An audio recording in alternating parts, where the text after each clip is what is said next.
Welcome back, our trusted viewer. Let's continue talking about risk. Well, David, are there stages defined in risk management? Thank you, Brenda, for that question. The question is, are there defined stages to which a risk management process must follow? And the question to that is, to a larger extent, no. Because risk management, yes, will have a generic process, but it is not a must that process must be followed, because you find that different risk environments will have different the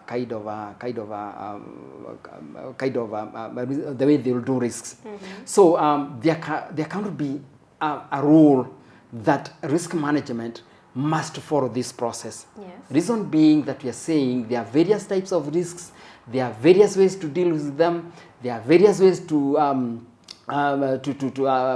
address them and know at what stage are they in. Is it a new risk that has come? Is it an old risk that we have been dealing with? Is it an emerging risk? All those might require different processes to address it. However, there are those generic stages to which risk management process will follow. And ISO 31000 gives a very good risk management process together with the principles and the risk framework.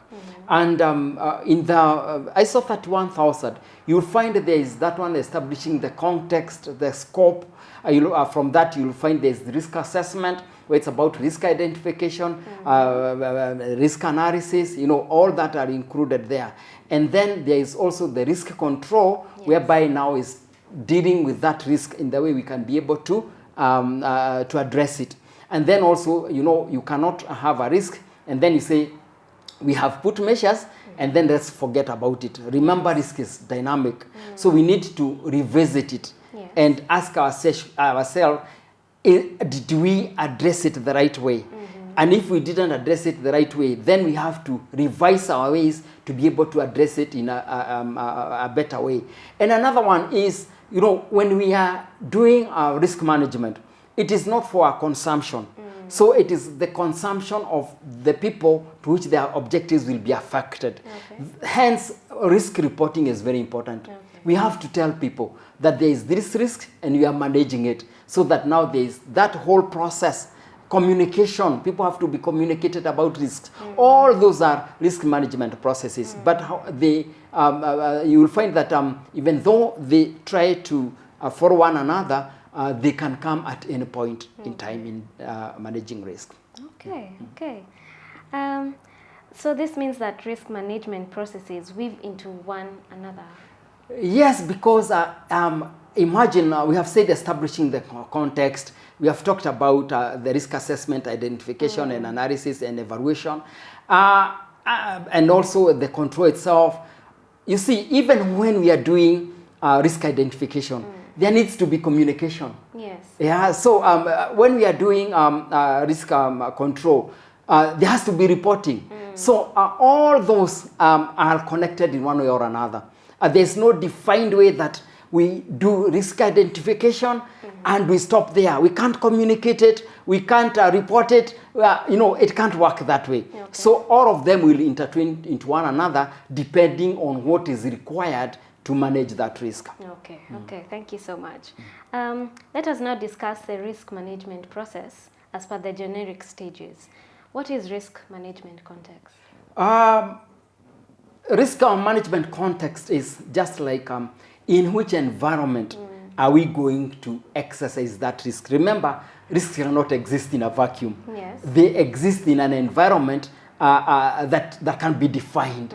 For example, we can have an internal environment. We are dealing with a risk that is within us. And we are saying that within our production department, there's the risks of injury. That's within us.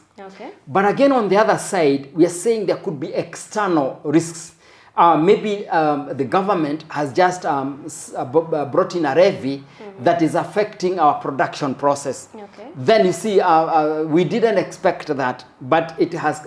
There's always a risk that maybe the government might put measures and say that what you are producing could be hazardous or anything of that kind, depending on the investigation on the other side. Okay. If there are those kind of things, or maybe we are doing marketing, and there's a potential, there's a likelihood that a big competitor can come. You know, that's external. Okay. So then we have the internal environment, we have the external environment in which these risks can be done.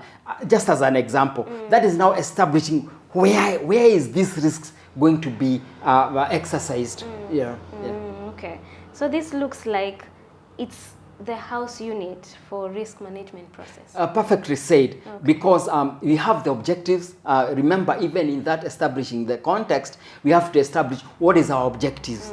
Yeah, you see, it is telling us that within these objectives, there are uncertainties which could affect you. Yes, you are right. It is the context. It's like it's building an area to where we going to manage these risks. Okay. Yeah. Thank you so much, Thank David. you, Brenda. Thank you, our viewers, for your listening ear for today. For more of this content, subscribe, like, share, and comment. See you on the next video.